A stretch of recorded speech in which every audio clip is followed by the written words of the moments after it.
Isang individual ang naaresto sa isinagawang bypass operation nitong Hulyo 25 taong kasalukuyan ng pinagsanib na puwersa ng mga operatiba ng City Intelligence Unit, City Police Drug Enforcement Unit bilang lead unit kasama ang mga tauhan ng Naga City Police Station 3 sa koordinasyon ng Philippine Drug Enforcement Agency Regional Office 5 sa Barangay Bagong Bayan Sur, Naga City. Kinilala ang naarestong suspect na isang lalaki, 43 anyos, walang asawa, may trabaho at residente ng Barangay Dayangdang, Naga City. Nakumpiska mula sa suspect ang 19 na heat-sealed transparent plastic sachet na naglalaman ng hinihinalang shabu na may kabuang timbang na humigit kumulang 100 gramo at may tinatayang standard drug price na 680,000 pesos at isang cellular phone. Ang naarestong suspect at ang mga nakumpiskang ebidensya ay nasa kustodiya ng Naga City Police Station 3 para sa kaukulang dokumentasyon at tamang disposisyon.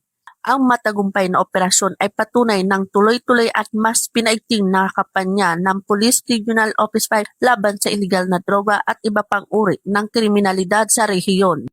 Mula dito sa Police Regional Office 5, ako ang inyong PNN Correspondent, Police Corporal Doxy Charis Casasos, nagbabalita para sa Police News Network.